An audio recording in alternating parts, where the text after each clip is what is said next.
नमस्कार। Learn exam channel में एक बार पुनः आपका स्वागत है।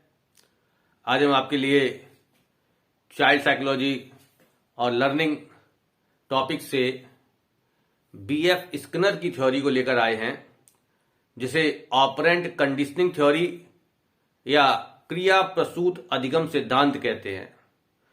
ये विभिन्न परीक्षाओं में जैसे कि टेट, सीटेट, सुपर टेट, इनमें बहुत ही महत्वपूर्ण है। इससे क्वेश्चन आते ही आते हैं।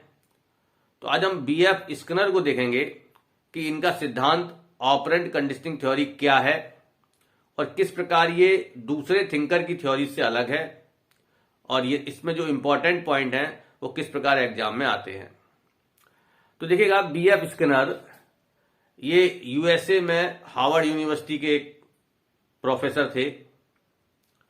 इन्होंने शिक्षा में सीखने का सिद्धांत दिया है जो कि पुनर्बलन पर आधारित है, यानी कि रीइंफोर्समेंट पर आधारित है। रीइंफोर्समेंट, पुनर्बलन कहते हैं या कहीं कहीं प्रबलन भी कहते हैं, उस पर यह आधारित है। इनका सिद्धांत क्या कहता है? इन्होंने अपने सिद्धांत के लिए जो प्रयोग किए पहले उसको समझते हैं। इन्होंने 1938 में चूहों पर प्रयोग किया। एक चूहे पर एक बॉक्स बनाया, उसमें चूहे को रखा, उसमें एक बॉक्स में एक लीवर था। उस लीवर के दबने से जब चूहा अपने पैर से अचानक रैंडमली बाई चांस उस लीवर को दबा देता है तो उसे जो है फूड मिल जाता है, खाना मिल जाता है। खाना एक होल में से उसके पिंजड़े में आ जाता है और फिर वो जो है उस खाने को यूज करता है, खाता है। तो इसमें क्या बताते हैं स्किनर कि जो बॉक्स बनाया है उसमें एक लीवर है और एक होल के थ्रू, एक छेद के थ्रू खाना आता है, उसका फूड आता है चूहे का। तो चूहा रैंडमली उस बॉक्स में रन करता रहता है और फिर जब उसे भूख लगती है तो वो और ज्यादा रन करता है, और इसी रनिंग में उसके उस मूवमेंट में, बॉक्स के अंदर मूवमेंट में उसका उस लीवर पे पैर पड़ जाता है। लीवर के पैर पड़ने से उसमें से एक आवाज, खट आवाज आती है। वैसे कुछ बुक्स में लिखा रहता है कि एक घंटी बजती है, तो ये डिफरेंट है। इससे कोई खास फर्क नहीं पड़ता है कि वो लीवर के दबने से वो आवाज, खट आवाज आती है या कोई घंटी बजती है, बेल होती है। लेकिन यहाँ बात यह है कि लीवर के दबने से एक आवाज आती है, वो इंपॉर्टेंट है। तो इससे जो है फिर उसके बाद उसके बॉक्स में फूड आ जाता है, और फूड को भी अचानक वो देख नहीं पाता है। फिर जब देखता है, उसे भूख लगी होती है, वो उस फूड को खा लेता है।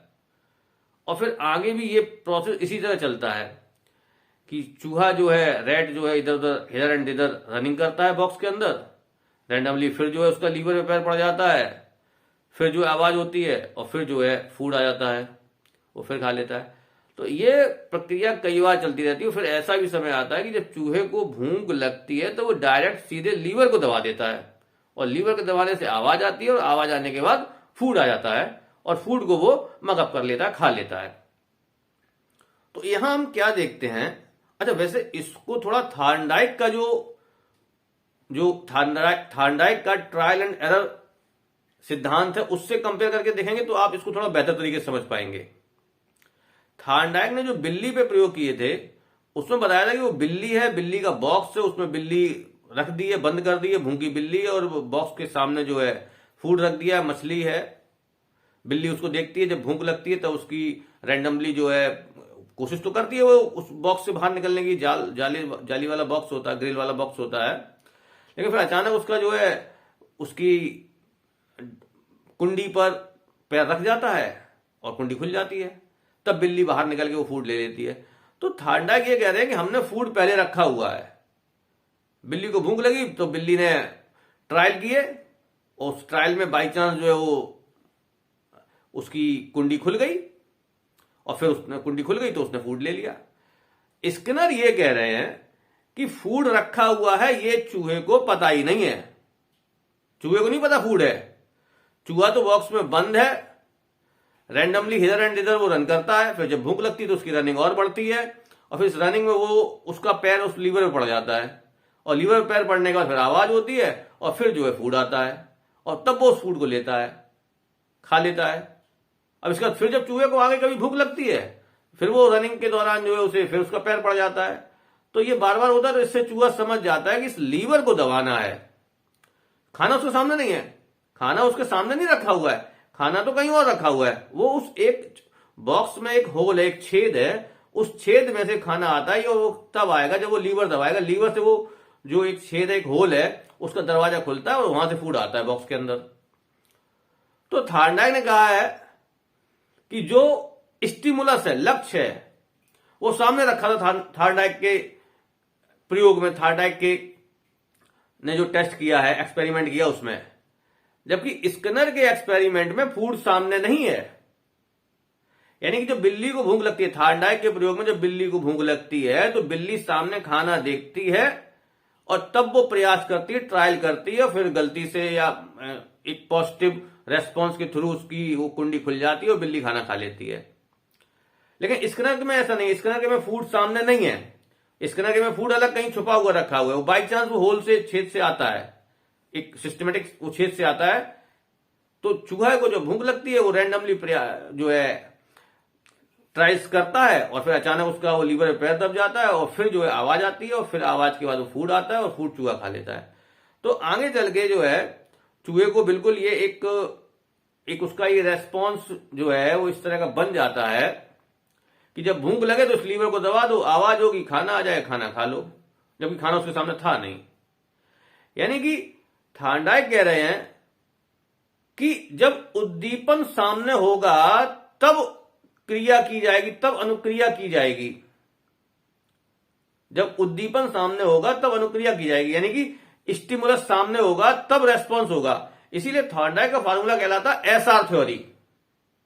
और स्किनर कह रहे हैं कि उद्दीपन की जरूरत नहीं है, रेस्पॉन्स तो अपने आप होगा। और रेस्पॉन्स से जब एक अच्छा रिजल्ट मिलेगा तो वो जो रिजल्ट है वो रीइंफोर्समेंट का काम करेगा, रीइंफोर्समेंट का काम करेगा, पुनर्बलन का काम करेगा। और ये जो पुनर्बलन है, ये जो रीइंफोर्समेंट है, वो आगे फिर उसी तरह का काम करने के लिए मोटिवेट करेगा, आगे उसी तरह का काम करने के लिए वो अभिप्रेरित करेगा। ये स्किनर कह रहे हैं। तो स्किनर और थार्डाइक के फॉर्मूले में क्या अंतर है? थार्डाइक का फॉर्मूला जो है वो कहलाता है SR theory, stimulus response theory, और स्किनर का फॉर्मूला कहलाता है response stimulus theory, RS theory. यानी कि स्किनर के में अनुक्रिया पहले है, उद्दीपन बाद में है। यानी कि स्किनर कह रहे हैं कि उद्दीपन सामने ना हो तो भी अनुक्रिया करके सीखा जा सकता है। यह मुख्य अंतर है थार्डाइक और स्किनर के थ्योरीज में। स्किनर की थ्योरी आप बिल्कुल सरल तरीके से याद कर सकते हैं। स्किनर को आप हिंदी में लिखेंगे स्किनर, तो इसमें ये जो आपका आधा सा है ये आपके रा का काम कर रहा है, इस तरह रा बन रहा है आर, तो बस यही हो गया आर टाइप। स्किनर का जो थ्योरी है वो आर टाइप थ्योरी है, यानी कि इसको आरएस थ्योरी कहते हैं, रेस्पॉन्स स्टिमुलेशन थ्योरी, यानी आरएस बॉन्ड थ्योरी। रेस्पॉन्स और स्टिमुलेशन में एक बॉन्ड बनेगा, एक संबंध बनेगा। थार्डाइक की थ्योरी में स्टिमुलेशन और रेस्पॉन्स में बॉन्ड बनता था कि उद्दीपक होगा तो उसके अनुसार अनुक्रिया होगी, और उन दोनों में जितना अच्छा बॉन्डिंग हो जाएगा वो उतना जल्दी सीखा जा सकता है। स्किनर कह रहे हैं कि पहले रेस्पॉन्स होगा, उसके बाद स्टिमुलेशन होगा, उसके बाद जो है उद्देश्य होगा। जो स्टिमुलस होता है उद्देश्य कहते हैं, उसे लक्ष्य कहते हैं, उसी को प्राप्त करना होता है।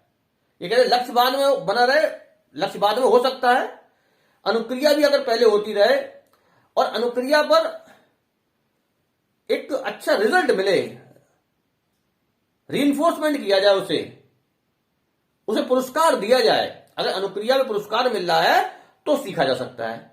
यानी कि जो चूहा मूवमेंट कर रहा था, लीवर दब गया, भूख, उसका ड्राइव भूख थी, ध्यान रखना कि ड्राइव जो है वो भूख है। थार्डाइक के टेस्ट में भी, थार्डाइक के भी एक्सपेरिमेंट में जो ड्राइव है वो बिल्ली की भूख है, ठीक है ना। वो भूख से प्रेरित होके जो है रेस्पॉन्स करती है बिल्ली, यहां चूहा भी भूख से प्रेरित होकर रेस्पॉन्स करता है, लेकिन जब वो रेस्पॉन्स करता है तो उसे वो फल मिलता है, फूड मिलता है, तो फूड मिला, उससे वो सीख गया।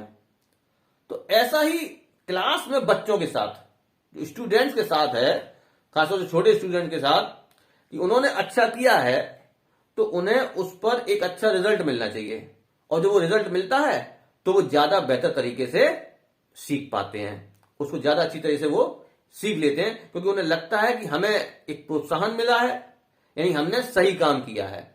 तो ये जो है थ्योरी का कंक्लूजन है।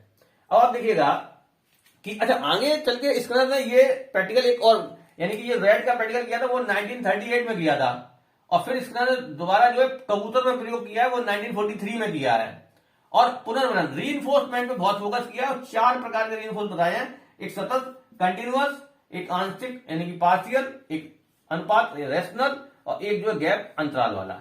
यानी कि अच्छा काम हो रहा है तो सतत कंटिन्यूअस रीइंफोर्समेंट करते रहना चाहिए, यानी कि मोटिवेट करते रहना चाहिए। आंशिक डिपेंड करता है कि किस तरह का रिजल्ट आया है उस पर।